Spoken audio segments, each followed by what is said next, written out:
It's so great to see you. Thank you so much for having me. I'm so glad to be back.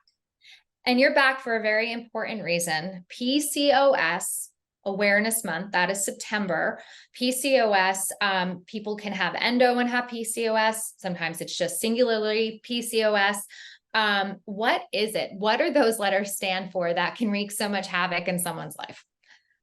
So PCOS actually stands for Polycystic Ovarian or Polycystic Ovary Syndrome. And basically it is where your ovaries, there's many things that factor into it actually, but the short version is when your ovaries tend to produce more cysts, and sometimes they can stick and you can have like ruptured cysts. It's where you have like multiple cysts throughout your cycle that can cause pain and inflammation and infertility and a lot of other issues. Wow. And do you know how long it takes to usually get a diagnosis for PCOS?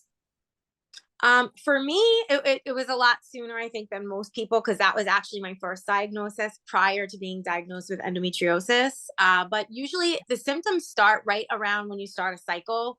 So symptoms can start very young, between like 9 and 12. And usually it does, I think it's about 5 to 7 years for PCOS, usually when it's diagnosed. But if you're lucky, if you do have symptoms right away, a lot of times they can actually diagnose you like in your earlier stages of your menstrual cycle, because with this it usually does happen kind of right away, but for some people it doesn't start until later, so it takes a little bit longer to be diagnosed. That's interesting. So, what are some of the symptoms of PCOS that are the most recognizable, you would say? And then I also want to know some of the ones that you would never even think could be PCOS. Sure, absolutely. So PCOS really is a hormonal imbalance, just like most of the other inflammatory diseases that are out. And it's where your body is producing the estrogen and androgen levels are off. So women with PCOS present with higher androgen levels, and what that is, that's more of like like the testosterone in men. That's what it is in women. Mhm. So with PCOS, if you think that you might have it, some of the symptoms that might be are very painful periods, or also painful ovulation. That seems to be more common with women with PCOS, that the ovulation stage is more painful than the actual period for a lot of them. You could have irregular periods. Another symptom that's strange is that you can be growing more facial hair or just hair in general on the body, which isn't, not everybody has that, but it is very common because from the androgen level being higher, it's more of like the male hormone coming out Mhm. than the female. So you can tend to have like cystic acne on your face. You can have, more hair in this, the general like beard area on your face. Also just in throughout your whole body, you might tend to grow more hair than like, you know, a woman with normal estrogen levels. Mhm. Um, what are some other symptoms? If you are having infertility issues, or you're, having trouble getting pregnant, that is something that they will look at first, usually before Mhm. other things, because it is the most common issue with irregular cycles and not being able to get pregnant. Um, just painful cramps. If you ever feel, sometimes it could be fatigue. How could I forget that? That's the most extreme fatigue, bloatedness, especially in the belly area, but also like around the face. A lot of people they'll rule that out. That's one of the ones that I would say is not as common, or not as commonly thought to be for that.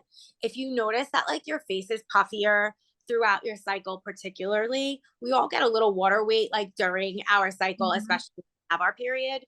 But prior to that, if you notice that like your face is like recognizably like puffier throughout it, that's also another symptom of it, that tends to get like overlooked a lot of the time. So you mentioned the broadest, most recognizable symptoms, and then you said about the bloating. Is there anything else that surprised you that could be an indication that you could have PCOS? So one of the things that I learned later on that's not really always looked at right away, is insulin resistance. And that's something that about over 70% of women with PCOS actually do present and have that, but it's not something that they're always checking for, because insulin resistance usually is grouped in with like diabetes or, other type of like glucose related illnesses. But what happens is when your hormones are off balance like that, your body creates more cortisol than normal.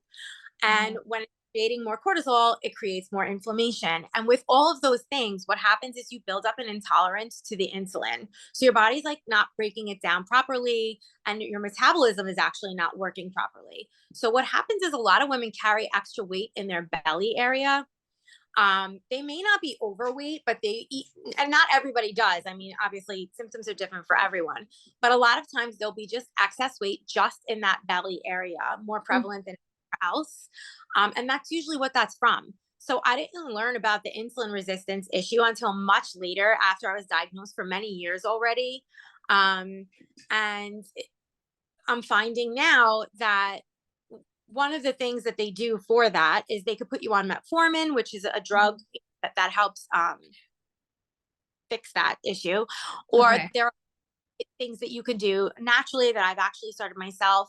But one of the things that I found very interesting about PCOS, that I'm just going to share what happened to me.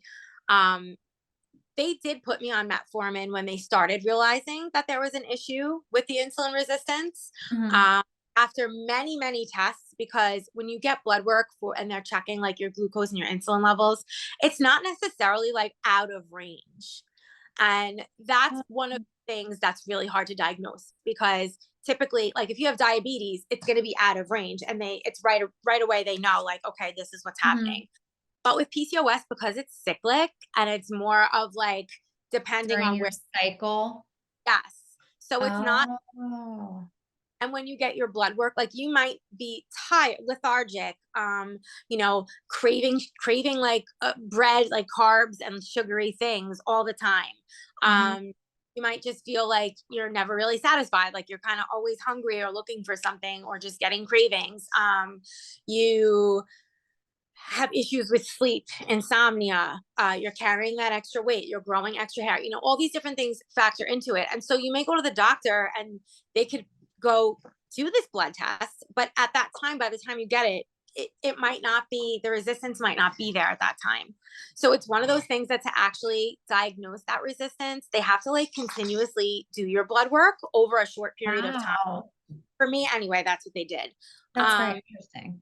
Yeah. And then after I had my ovaries out from endometriosis, they took me off the metformin and said, you don't need this anymore because you don't have ovaries. The PCOS is not a problem. You don't need this anymore. We're taking you off. And I gained 40 pounds. Yeah, like pretty quickly, and was never able to lose it. And I just kept saying like, it did put me into menopause. So I chalked it up to that, and all these different things, and tried everything under the sun to try and lose that weight. And it wasn't until I actually started speaking to a naturopathic doctor that they did some different testing on me. And we realized that I was still very highly insulin resistant. And what's interesting is through some further studies, I found that women in menopause have the same thing happen with that hormonal imbalance. And it kind of does the same thing, but it's really hard to prove that that's what's happening as well. So that's something that's really important for anybody who has PCOS, who thinks they might have PCOS, or even in menopause with or without PCOS. Pay attention to your body and how you're feeling. If you're getting like that belly heaviness, the cravings, the extreme fatigue where it just doesn't make sense, and it comes and goes in waves, particularly if it's after you've eaten or not. And talk to your doctor about that, because if they could narrow it down to that and you can actually get your insulin resistance balanced again, it's life changing. You won't be gaining as much weight. I lost 50 pounds. Wow. Yeah. And I mean, it's mostly been maintaining. I mean, I did have some help with some different medicines that they put me on, short term, then some long term, but it was mostly from just like managing my diet in a certain way, recognizing what foods made me feel that way. But it really all came down to the insulin resistance. And, it's so common with women with PCOS. It's so important to know. So even though we don't endorse medical treatments, routines, natural or prescription. What worked for you after you went off the metformin, you gained the weight, you tried everything, and then you mentioned that you did try some natural things. What were those natural things? So a few of the things that I tried were mostly vitamin supplements and targeting the inflammation. Mm, So pretty much, I mean, as I'm sure you're aware, pretty much all autoimmune issues and like chronic illnesses thrive on inflammation. And PCOS is just another one of them. So if you target the inflammation, then a lot of times you can target many of the symptoms that come along with it. It's obviously it's not a cure, but it does help a lot. So some of the things that I had started doing for inflammation, turmeric, taking turmeric supplements as natural as possible. You know, I really tried to stay away from just like over the counter from, you know, anywhere, and tried to find it like as raw as possible. And started taking turmeric supplements, having teas with turmeric, ginger, and cayenne pepper, which I know it sounds like so weird. It's not no. like the thing, but if you just make like a hot tea, I would do one in the morning and one at night. Just putting it together, and it just does something. It reduces the inflammation, it relaxes the stomach. It actually helped with the bloat, like more than anything else. That tea helped me with my bloat than anything else. And I started looking into inositol, which is a vitamin supplement that you can get that Okay. actually balance out those hormones with PCOS, and definitely helps balance out the insulin resistance. And So these these are all things that you can get on your own that you don't need a are prescription for. no doctor, no nothing. You can, I mean, you could just research or Google these things and you could see all the benefits that they have. And obviously, you know, like I said, the more natural and whole that you go for it, the better off you're going to be then, because it won't have fillers and all that other stuff in it. But those are the top, like ginger, turmeric, cayenne pepper, and that inositol is what really helped me in the beginning. And then there are some other things that I started doing, certain probiotics. Like if you could get like a really raw probiotic, for me, it works better for drinking. I buy these little shots, these like drinking probiotic shots. That helps like the gut health a little bit. But what people don't realize is that probiotics aren't just for your gut. Mhm. Every gut. So it does help inflammation in the body significantly if you can get that all balanced. So taking a probiotic daily really helped as well. And then helped your body break down the food and your metabolism. It helped mine like start working the way that it was supposed to. And taking out all of like as much processed foods, refined sugars, all of that. I mean, I know we could talk about that. Everybody talks about that. But when you have inflammatory issues, it really makes a difference to cut Yeah. back on kind of things, because what it does to the body, you know, your joints, your just everything hurts more. And, you know, eating whole foods as much as possible. So I saw on your Instagram that you posted your TikTok video showing a bucket of ice. This was not like an ice bucket challenge. This was you saying that you were vulnerably sharing what works for you to regulate your system, your central nervous system, your emotions, and also to help with inflammation. So explain what that is. So, okay. So, actually, it started because I heard about my abuelita, my great grandmother. My father told me that when he was a child, she used to keep a basin by her bed and put ice in it every night, let it melt at night. And the first thing she would do as soon as she woke up in the morning was dip her face in it. And she would just keep dipping her face in it. And that was her only skincare routine. And she had flawless, beautiful skin. And so I was like, okay, I'm going to try that. But I talked about it. I never did it. Fine. Then my husband actually started sending me some videos and showing how there's more to this. It's not just about skincare, that there's actually studies, and it's actually shown that dipping your face in ice, I mean, it's the same as people doing like the ice baths when they jump in, and Mhm. it like takes all the inflammation away, just like sports people, you know, they do it after to help reduce injuries. So it helps like injuries, inflammation. But what it does is it helps to regulate your nervous system. And for many of us that live with these chronic illnesses, you might wake up one morning and everything hurts, or you just mentally not feeling it. the video that I posted, I had woken up and just was not having a good day. It's not always, I don't always share my vulnerable days with everybody. I used to, but I don't have them as often anymore. And I just felt like it was really important to show everybody this trick that I was trying. So you take a bucket or some type of basin, fill it with ice and cold water, and you're supposed to dip your face in it a minimum of 3 times. You're supposed to hold your face in there for like 15 to 20 seconds. I couldn't do it. It was too cold. It was too hard for me to do that. But one of the things that helps is you're supposed to hum while you're doing it. And it looks and sounds ridiculous, but your vagus nerve or vagus nerve is, and that actually regulates your whole central nervous system.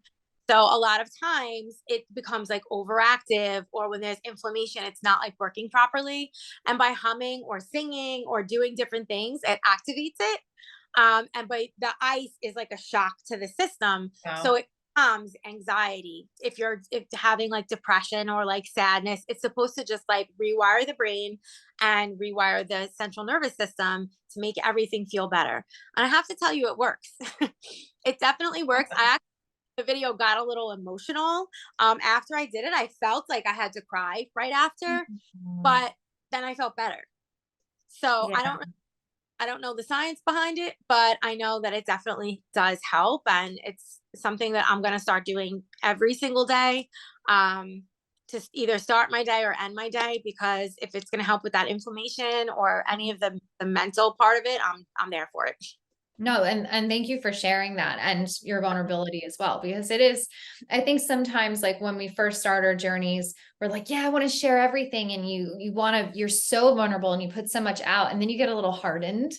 because you're like, this is exhausting to share this with the world, and then get sometimes not the response that you were thinking it was going to get, or getting so many questions that it felt almost like it couldn't be invasive, even though someone doesn't mean that. So yeah, I get that.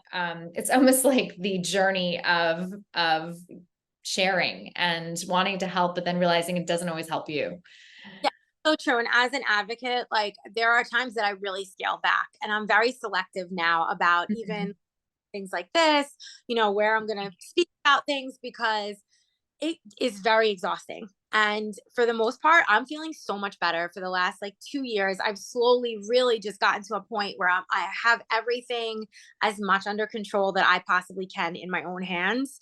And when I start to do, to post the bad days all the time and talk about it all the time, it gets in your head a little bit. And it's like, Yes. almost like if you're constantly thinking about being sick, then you're going to constantly feel sick, so Like the power of manifesting, right? Everyone talks about manifesting. Well, you don't want to keep putting out the hardest parts and the journey. I know if I go to dinner with a girlfriend and I'm thinking, all right, this is my night, right? I'm not shoving in chicken nuggets trying to get 2 bites in. You know how it is, right? And coming down from a hard day, I'm like, I'm here to relax and whatever. And then if I have a friend who's like, let's talk about like the hardest part of your life and let's make it all about a firing squad of these questions, I leave that dinner feeling dejected, depressed. Like that was not the mom night out that I wanted. Now I'm feeling like yuck. So it is kind of true. It's very true what you're saying. Like there's only so much you can like live in the I am sick and identify with that. And yeah, that's part of us, right? That's part of us, but it isn't all of us. And it's important to note that. Yeah, like even just changing the way, like I used to always say, I am sick, I am a chronic illness warrior. I don't say those words anymore. I say I have sickness. In most other languages, that's how it conjugates. Like if you speak another language, it's you're saying I have happiness. I have, it's not and I think it's really important to like change that, because you're telling yourself constantly, if you say every single day, I'm sick, I'm in pain, you're going to keep feeling that. And Right. it's hard though let me just backtrack and say, if you are someone that's living in pain like that every single day, I know it is hard to not say it. Like Hmm. if you told me back then, oh, well, you have to stop thinking it, I would have told you where to go, because, Right, right. like, don't tell me that I'm not this, so I completely understand that. But when you start to find ways and you do start to feel better, or if you're able to get to that place, it really does make a difference if you start speaking to yourself differently about it. And so Mhm. I try, most of the talks that I do, or appearances and things, that's what I try to focus on, to try to get the audience to understand, like, be kinder to yourself about it. Like, give yourself grace about it. Don't just live in I'm sick. Try to find things to be grateful for about it, so that it's not as hard to survive through it. I mean, that's with any illness, not just, Yeah. PCOS. Well, thank you for shedding light on PCOS and helping people out there who either know they have it or suspect they have it and are grappling with ways to improve their quality of life. So thank you, Tiffany, for joining us once again, for sharing your story. Yeah, totally. Thank you so much. I hope to see you soon.